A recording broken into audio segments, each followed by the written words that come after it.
ओम शांति। आज मेरे मीठे बाबा बोले, मीठे बच्चे, तुम्हारे में ऑनेस्ट वह है जो सारे यूनिवर्स की सेवा करे।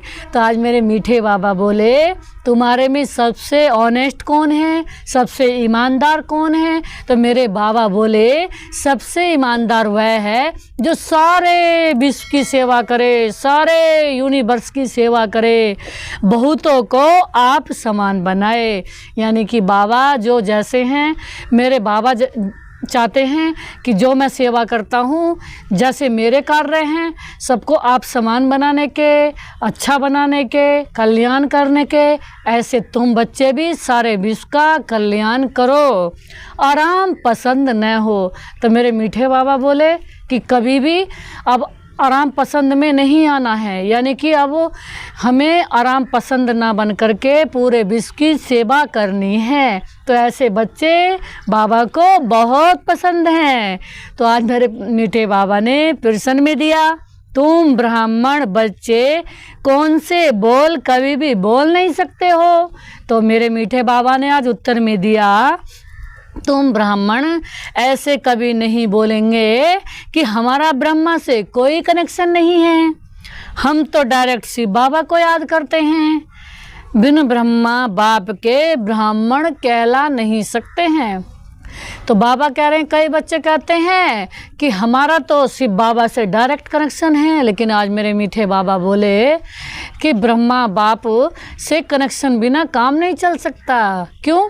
क्योंकि वो मेरे मीठे बाबा, वो परम शक्ति, वो इतनी बड़ी शक्ति, परम शक्ति को भी किसी का आधार लेना पड़ता है, यानी कि किसी को उन्होंने निमित्त बनाया है, तो वो हैं ब्रह्मा बाबा। तो ब्रह्मा बाबा जब इस संसार में निमित्त बने, वो भी भगवान इतनी ऊंची हस्ती को, शक्ति को लाने के लिए, तो इसलिए ब्रह्मा बाबा का बहुत बहुत ऊंचा पाठ है। तो उनके बिना हम शिव बाबा को भी याद नहीं कर सकते हैं।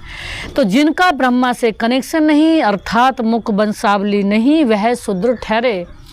शूद्र कभी देवता नहीं बन सकते। आज बाबा ने कहा, शूद्र कभी देवता बन नहीं सकते। अर्थात बाबा ने कहा, जो बच्चे ये कहते हैं, हाँ ब्रह्मा बाबा के अंदर ही हमें शिव बाबा को याद करना है, क्योंकि ब्रह्मा बाबा ही एक ऐसी शिव बाबा की पहली रचना है जिनके अंदर शिव बाबा हमेशा रहते हैं, क्योंकि वो बाप के मुरब्बी बच्चे हैं। शिव बाबा के, मेरे मीठे बाबा के मुरब्बी बच्चे हैं, तो उनके अंदर शिव बाबा हमेशा ही रहते हैं।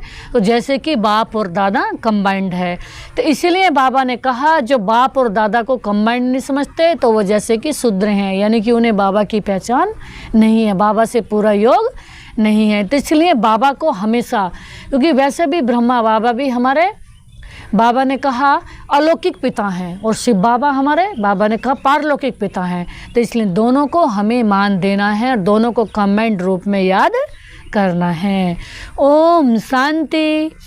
रूहानी बाप बैठ समझाते हैं दादा के द्वारा। बच्चे म्यूजियम अथवा प्रदर्शनी का उद्घाटन करते हैं, परंतु उद्घाटन तो बेहद के बाप ने कब से कर लिया है। अब ये शाखाएं अथवा ब्रांचेज निकलती रहती हैं। पाठशालाएं बहुत चाहिए ना। एक तो यह पाठशाला है जिसमें बाप रहते हैं, इसका नाम रखा है मधुवन। बच्चे जानते हैं मधुवन में सदैव मुरली बजती रहती है। किसकी? भगवान की। अब भगवान तो है निराकार, मुरली बजाते हैं साकार रथ द्वारा। उनका नाम रखा है भाग्यशाली रथ। यह तो कोई समझ नहीं सकते हैं, इसमें बाप प्रवेश करते हैं। यह तो तुम बच्चे ही समझते हो, और तो कोई न रचता को जानते, न रचना के आदि मध्यांत को जानते हैं। सिर्फ बड़े आदमी, गवर्नर आदि हैं तो उनसे उद्घाटन कराते हैं। बाबा ने कहा, दुनिया वाले किसी को जानते नहीं हैं, ना बाबा को जानते, ना बाबा के बच्चे को जानते। और उन्हें किसी, अगर अपने भवन की, किसी अपने ऑफिस की उद्घाटन करानी होती है तो वो किसको बुलाते हैं? ऑफिसर को बुलाते हैं। लेकिन यहाँ किसे बुलाते हैं? ब्रह्मा कुमारी को, भगवान के बच्चों को। यह भी बाबा हमेशा लिखते रहते हैं कि जिनसे उद्घाटन कराते हो उन महले, बाबा ने कहा उनमें पहले परिचय देना है। बाप जैसे नई दुनिया स्थापन करते हैं, उनकी ब्रांचेज खुली रहती है, कोई ना कोई से खुलवाते हैं ताकि उनका कल्याण हो जाए। कुछ समझें कि बरोबर बाप आए हुए हैं, ब्रह्मा द्वारा स्थापना हो रही है, विश्व में शांति के राज्य की व आदि सनातन देवी देवता धर्म की स्थापना हो रही है। तो बाबा कह रहे हैं देवी देवता धर्म की स्थापना हो रही है। यह मैसेज जब मिलेगा जब हमें वो परिचय दें, हम उनके प्रोग्राम में बाबा ने कहा शामिल हो जाएं। ब्रह्मा द्वारा स्थापना हो रही है। बाबा ने कहा अब ये उसका उद्घाटन हो रहा है, अभी ये ब्रांचेज खुल रही हैं, जैसे कि बैंक की ब्रांचेज खुलती जाती हैं ना। बाबा ने कहा बाप को ही आकर नॉलेज देनी है। यह नॉलेज परमपिता परमात्मा में ही रहती है, इसलिए उनको ही ज्ञान सागर कहा जाता है। रूहानी बाप में ही रूहानी ज्ञान है जो आकर रूहों को देते हैं, समझाते हैं हे बच्चों, हे आत्माओं, तुम अपने को आत्मा समझो। आत्मा नाम तो कॉमन है ना, महान आत्मा, पुण्य आत्मा, पाप आत्मा कहा जाता है। तो आत्मा को परमपिता परमात्मा बाप भी समझा रहे हैं। बाप क्यों आएंगे? जरूर बच्चों को वर्षा देने के लिए। फिर सत्व प्रधान नई दुनिया में आना है। वर्ल्ड की स्टेजोग्राफी रिपीट कहा जाता है। नई अथवा पुरानी दुनिया मनुष्यों की ही है। बाप कहते हैं मैं नई दुनिया रचने आता हूँ। बिगर मनुष्य के तो दुनिया, बाबा ने कहा बिगर मनुष्य के तो बाबा ने कहा दुनिया होती ही नहीं। नई दुनिया में देवी देवताओं का राज्य था जिसकी अब फिर से स्थापना हो रही है। अब तुम बच्चे शूद्र से ब्राह्मण बन रहे हो, फिर तुमको ब्राह्मण से देवता बनाने आया हूँ। तुम ये सुना सकते हो कि बाप ऐसे समझाते हैं, तुम नई दुनिया में कैसे जा सकते हो? अभी तो तुम्हारी आत्मा पतित भिखारी है। सो अब मेरे बाबा की याद से, मेरे पिता परमात्मा की याद से निर्विकारी बन रही है। जन्म जन्मांतर के पापों का बोझा सिर पर है। पाप कब से शुरू हुए हैं, बाप कितने वर्षों के लिए पुण्य आत्मा बनाते हैं, ये भी तुम बच्चे अभी जानते हो। 21 जन्म तुम पुण्य आत्मा रहते हो, फिर पाप आत्मा बनते हो। जहाँ पाप होता है वहाँ, बाबा ने कहा जहाँ पाप होता है, बाबा ने कहा वहाँ दुखी होगा। बाबा कहते हैं पाप कौन से हैं वह भी बाप बताते हैं। एक तो तुम धर्म की ग्लानि करते आए हो, तुम कितने पतित बन गए हो, मुझे बुलाते आए हो ना, हे पतित पावन आओ। सो अब मैं आया हूँ।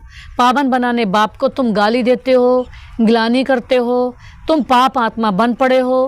कहते भी हैं ना हे प्रभु जन्म जन्मांतर का पापी हो, आकर पावन बनाओ।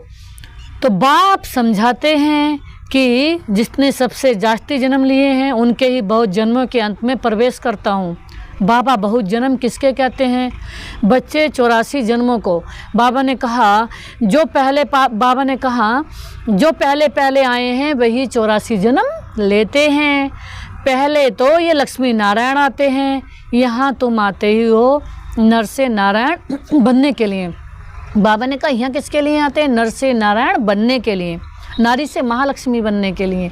क्योंकि बाबा ने याद दिला दिया, मेरे मीठे बाबा ने, प्यारे बाबा ने, कि हम वही लक्ष्मी नारायण जैसा थे, अब फिर से वही बनने हैं। कथा भी सत्यनारायण की सुनाते हैं ना। कब राम सीता बनने की कथा सुनाई है क्या किसी ने?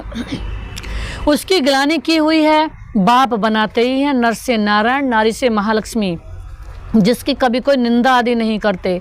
बाप कहते हैं मैं राजयोग सिखाता हूँ। विष्णु के 2 रूप ये लक्ष्मी नारायण हैं, छोटेपन में राधे कृष्ण हैं।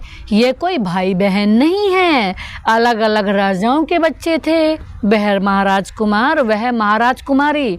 बाबा कहते हैं अलग अलग घर के बच्चे थे, फिर जिनकी स्वयंवर के बाद बाबा ने कहा राजकुमार राजकुमारी बने।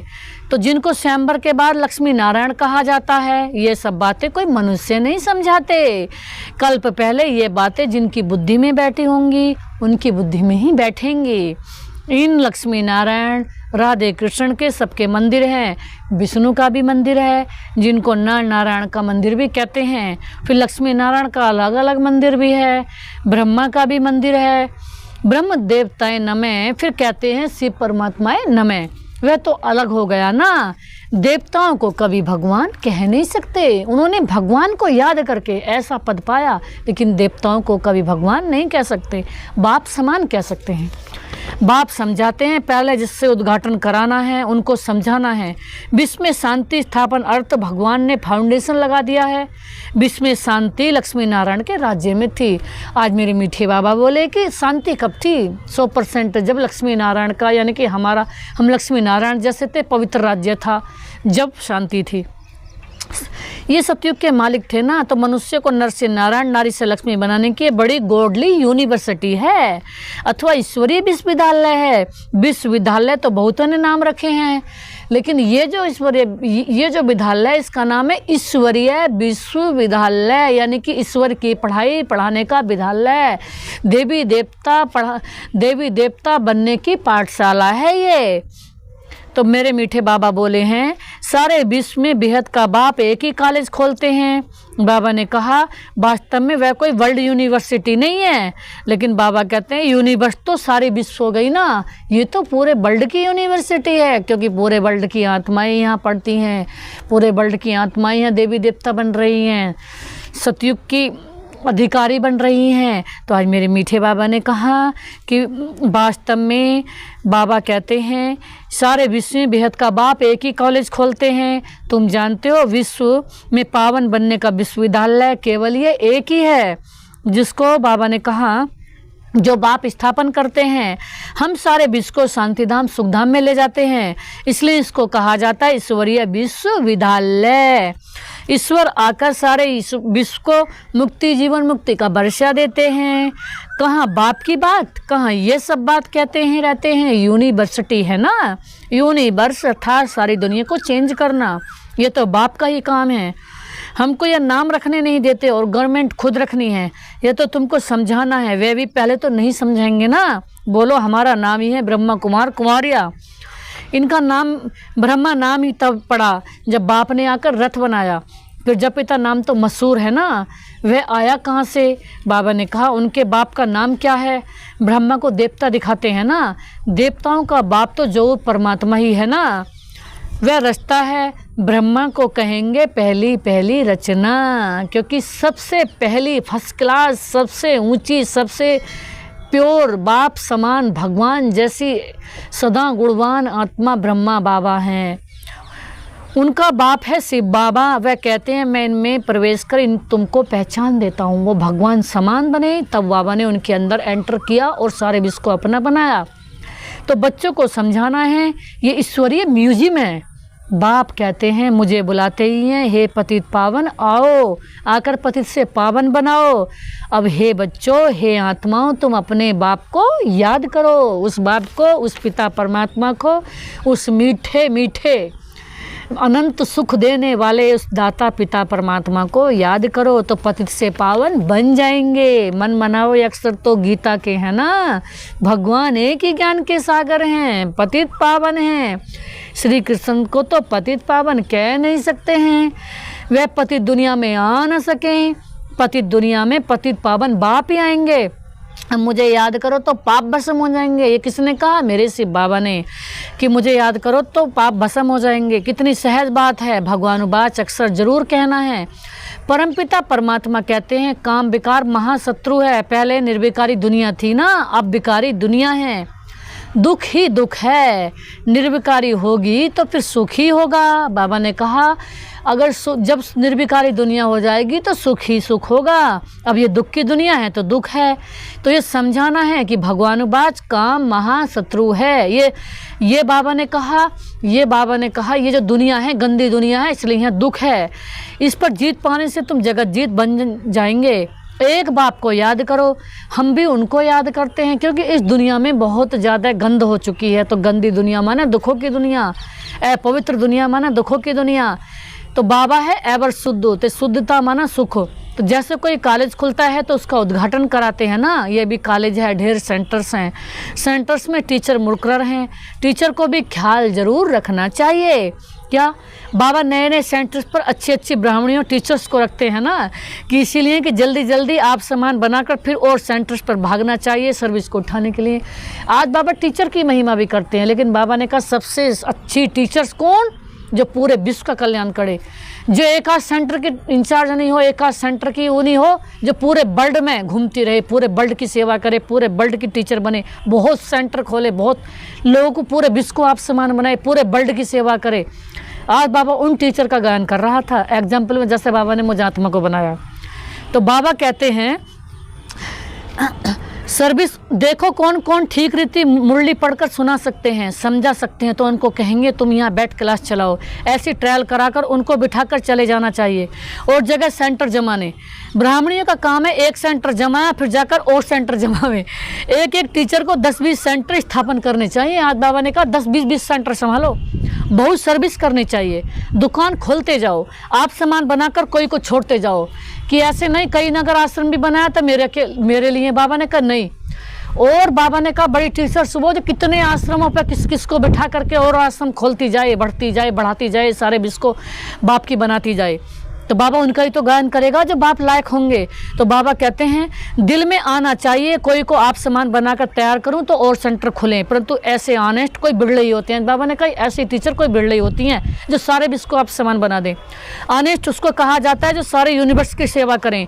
एक सेंटर खोलें, आप सामान बनाया, फिर दूसरे स्थान पर सेवा करी, एक ही स्थान पर अटक नहीं जाना चाहिए। अच्छा किसको समझा नहीं सकते तो और काम करें, उसमें देह अभिमान नहीं आना चाहिए, मैं तो बड़े घर की हूँ, यह काम कैसे करूँ, हमको दर्द होगा, थोड़ा भी काम करने से हड्डी दुखेगी, इसको देह अभिमान कहा जाएगा।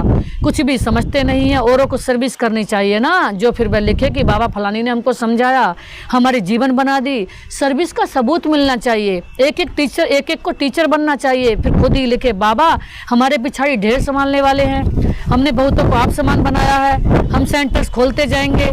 ऐसे बच्चे को कहेंगे फूल, सर्विस ही नहीं करेंगे तो फूल कैसे बनेंगे? फूलों का भी बगीचा है ना। तो उद्घाटन करने वालों को भी समझाना चाहिए कि हम ब्रह्म कुमार कुमारियां हैं, शूद्र से ब्राह्मण बन देवता बन रहे हैं, बाप इस ब्राह्मण कुल और सूर्यवंशी चंद्रवंशी की स्थापना कर रहे हैं। इस समय तो सब शूद्र वर्ण के हैं, सतयुग में देवता वर्ण के थे, क्षत्रिय वैश्य वर्ण के थे। बाबा जानते हैं कितने पॉइंट्स बच्चे भूल जाते हैं। पहले ब्राह्मण धर्म, फिर जब पिता ब्रह्मा की औलाद, ब्रह्मा कहाँ से आए, ये ब्रह्मा बैठा है ना, अच्छी रीति समझाना चाहिए। ब्रह्मा द्वारा स्थापना किसकी? ब्राह्मणों की। फिर उनको शिक्षा दे देवता बनाते हैं। हम बाप से पढ़ रहे हैं, उन्होंने भगवानुवास तो लिख दिया है ना अर्जुन प्रति। अब अर्जुन कौन था किसको पता नहीं, अर्जुन कौन? बाबा ने कहा जो ज्ञान को धारण करे। तुम जानते हो हम ब्रह्मा की औलाद ब्राह्मण हैं। अगर कोई कहते हम तो शिव बाबा के बच्चे हैं, ब्रह्मा से हमारा कोई कनेक्शन नहीं, तो वह देवता कैसे बनेंगे? ब्रह्मा के थ्रू ही बनेंगे, क्योंकि ब्रह्मा बाबा ब्रह्मा बाबा ने इस संसार में शिव बाबा को लाया। तो बिना ब्रह्मा बाबा के शिव बाबा हमें मिल नहीं सकते, यानी कि ब्रह्मा बाबा के अंदर ही शिव बाबा हमेशा रहते हैं। शिव बाबा ने तुमको कैसे, बाबा कहते हैं शिव बाबा ने तुमको कैसे, किसके द्वारा कहा मुझे याद करो? ब्रह्मा ही द्वारा कहा ना मुझे याद करो। तो बाबा कहते हैं फिर जब पिता ब्रह्मा के तो बच्चे हो ना, ब्रह्मा कुमार कुमारी कहलाते हो, हम ब्रह्मा के बच्चे हैं। जो ब्रह्मा याद आएगा, शिव बाबा ब्रह्मा के तन से ही पढ़ाते हैं ना, ब्रह्मा बाबा बीच में है। ब्राह्मण बनने बगैर देवता नहीं बन सकते। जिस रथ में मैं आता हूँ उनको भी जानना चाहिए, ब्राह्मण बनना चाहिए। ब्रह्मा को बाबा नहीं कहे तो बच्चा कैसे ठहरा? ब्राह्मण अपने को समझते ही नहीं तो शूद्र हैं, शूद्र से फट से देवता बने मुश्किल हैं। ब्राह्मण बन शिव बाबा को याद करने बगैर देवता कैसे बनेंगे? इसमें मूझने की दरकार नहीं है। तो उद्घाटन करने वालों को भी समझाना है कि बाप कैसे उद्घाटन करा रहे हैं। आपको भी बताते हैं सिर्फ बाप को याद करो तो पाप कट जाएंगे। आपको भी बताते हैं बाप ही पतित पावन है, अब पावन बनकर देवता बन जाएंगे। बच्चे बहुत सर्विस कर सकते हैं, बोलो अब आपका पैगाम सबको देना है, अब करो, ये तुम्हारी मर्जी है। हम पैगाम देकर जाते हैं और कोई रीति से पावन होना नहीं है, केवल बाप की याद से ही पावन होना है। फुर्सत मिले तो केवल सर्विस करो। अच्छा मीठे मीठे से केला दे बच्चों फिरती, बाप दादा का याद करो। नमस्ते नमस्ते बाबा, नमस्ते, शुक्रिया बाबा, शुक्रिया आपका, पद्मा पदम शुक्रिया। धारणा के लिए मुख्य सार है नए नए सेंटर्स की वृद्धि करने के लिए सेवा करनी है, सेंटर्स खोलते जाना है, एक जगह पर नहीं बैठना है। बाबा ने कहा फूलों का बगीचा बनाकर तैयार करना है, हर एक को फूल बनाकर सेवा करनी है, देह अभिमान नहीं आना है। आज बाबा ने वरदान में दिया सब पदार्थों की आसक्तियों से न्यारे, अनासक्त रहे प्रकृति जीत। बाबा ने कहा सबसे न्यारे रहना है और बाबा की याद में रहना है। तो आज बाबा ने कहा अगर कोई भी कर्मेंद्रियां विचलित होती है तो बाबा ने कहा ये आसक्ति है, इसलिए एक बाबा की याद में ही रहना है। कई कहते इच्छा नहीं है लेकिन अच्छा लगता है, बाबा ने कहा यह है आसक्ति है, तो इसलिए एक बाबा की याद में ही हमेशा रहना है। आज बाबा ने स्लोगन में दिया, मेरे मेरे को छेड़, बाबा को याद करो तो